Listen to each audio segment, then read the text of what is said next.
내가 매일 기쁘게. 내가 매일 기쁘게 매주 월요일 이 시간은 경기도 군포에 위치한 순복음 한세교회 양병초 목사님의 말씀으로 함께합니다. 나는 무엇을 감사하고 있는가? 우리가 하나님께 은혜를 받게 되면 나는 이렇게 부족한데 하나님이 이러한 은혜를 주셨어. 그래서 너무나 감사해. 이러한 의미에서 나는 하나님께 참으로 무엇을 감사하는가?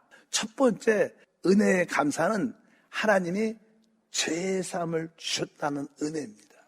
성경은 로마서 3장 23절에 모든 사람이 죄를 범하였음에 하나님의 영광에 이르지 못한다.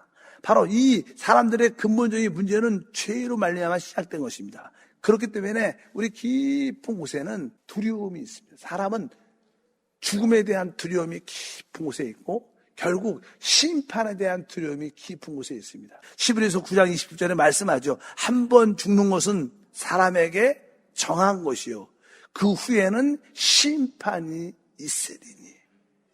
우리 깊은 곳은 우리에게 심판이 있다는 사실을 압니다.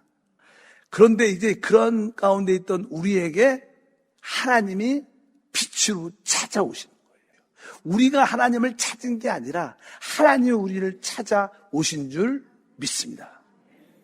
처음 교회 와서 깨달은 게 아니에요. 어느 순간에 진짜 내 안에 죄책감과 죄의식이 깊이 있었는데 한순간에 성령이 은혜를 주시니까 주님이 나를 위해서 죽으셨고 내가 진짜 죄사함을 받았구나. 이것이 확신이 확 드니까 내 마음에 무거웠던 짐이 떨쳐나가고 얼마나 자유와 해방을 느꼈는지 모르겠습니다. 사람들은 다 이러한 죄책감과 죄에 대한 두려움이 있습니다. 우리가 마태복음 9장에 보면요, 어떤 젊은 청년이 있었어요. 그 청년이 한순간에 쓰러진 거예요. 요즘으로 말하면 뇌경색, 뇌출혈 그런 증상이 와서 중풍을 맞아버린 거예요. 어저께까지 건강한 사람이 그냥 팍 쓰러졌고 중풍병자가 되고 움직이지도 못해요. 혼자는 움직일 수가 없어요. 여러분 알다시피 우리가 건강하다가 중풍을 맞아갖고 손발을 움직이지 못하고 혼자 활동할 수 없고 누워만 있다면 무슨 생각이 들겠어요? 특히 유대인이니까 항상 질병은 죄로 말미암아 온다는 그런 의식이 뿌리째 박혀 있습니다. 내가 죄를 져서 이렇게 중풍이 왔나? 내가 하나님의 심판을 받고 있구나. 그러면서 질병도 질병이지만 하나님에 대한 두려움이 훨씬 큰 거예요. 죄의식이 점점 더 커지는 거예요. 죄로 말미암아 두려운 마음이 있었을 겁니다. 그런데 주님 앞에 그가 나오자 주님이 그에 대해서 이렇게 말씀했습니다. 작은 자여 안심하라. 내 죄사함을 받았느니라. 우리 주님께서 그 중풍병자 환자에게 첫 번째 하신 말씀이 작은 자야 내 죄사함을 받았느니라. 이 중풍에 걸린 이 젊은 청년이 늘 죄책감으로 죄의식의 두려움과 공포 가운데 있었는데 주님이 그 무거운 양심의 죄책감을 한 번에 작은 자야 죄사함을 받았다. 그러니까 마음의 무거운 짐이 한 번에 쫙 사라지면서 주님이 일어나라. 그러니까 진짜 일어나서 치유받은 거예요. 진짜 이 죄사함 받은 축복은 너무나 큰 겁니다.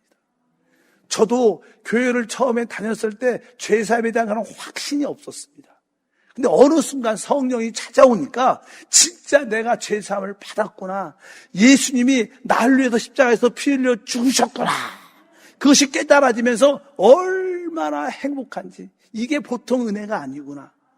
그리고 나서 찬양을 부르는데 너무나 감동이 되는 거예요. 내가 죄사함 받았어. 내가 하나님의 은혜를 받았어. 그냥 끊임없이 주 나의 죄 다 씻은다. 얼마나 자유하고 기쁘고 행복하든지 그 은혜가 아직까지 생생해.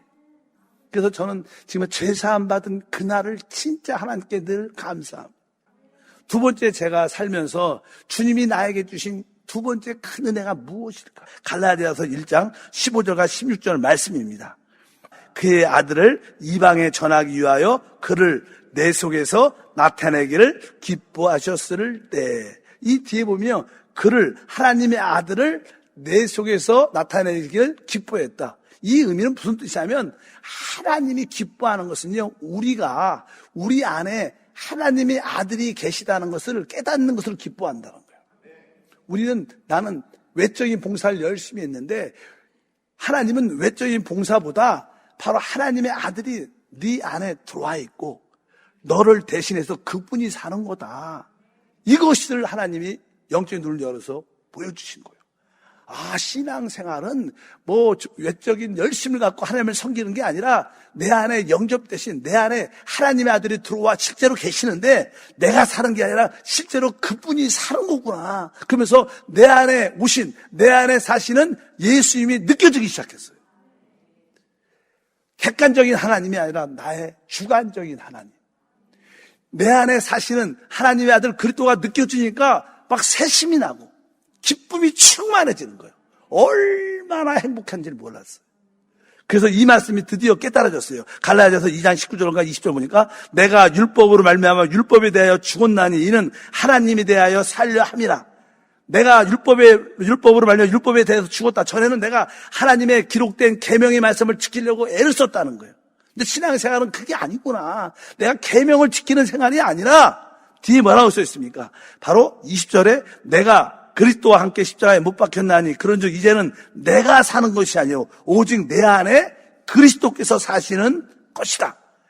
신앙생활의 핵심은 율법을 지키는 것이 아니라 살아계신 하나님 아들 그리스도가 내 안에 사시는데 이제 내가 사는 게 아니라 내 안에 그리스도가 사는 거다. 주님이 내 안에 살 수 있도록 내 옛사람은 그리스도와 함께 십자가에 죽은 거구나. 나는 죽었고 내 안에 그리스도만 사는구나. 그러면서 이 말씀이 믿어지니까 그분이 내 안에 계심이 느껴지는 거예요. 그분은 죽음과 부활을 통하여 성령을 우리 안에 실제로 가 계세요. 근데 그분이 우리 안에 계시지만 그분을 이렇게 체험하고 누리지 못하는 사람들이 훨씬 많아요.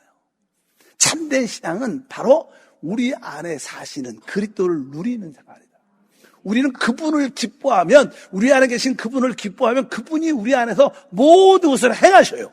세 번째, 하나님은 왜 우리를 구원하셨을까? 하나님 구원의 참된 목적은 우리를 하나님의 영원한 영광에 참여하는 겁니다.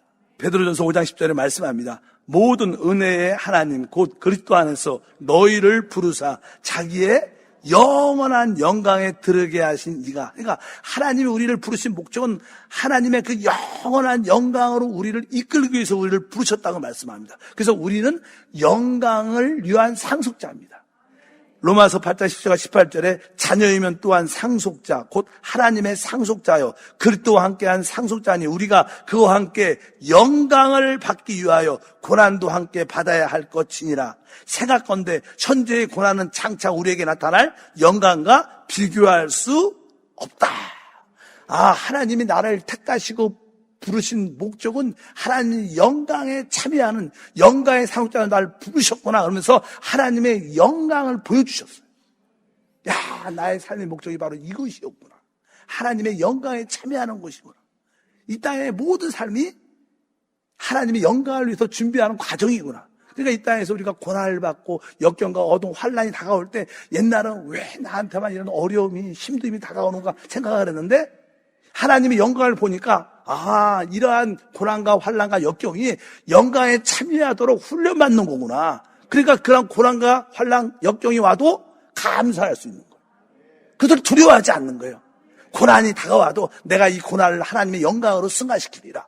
이런 담대한 믿음이 생기고 내 모든 삶에 에너지가 생겨요.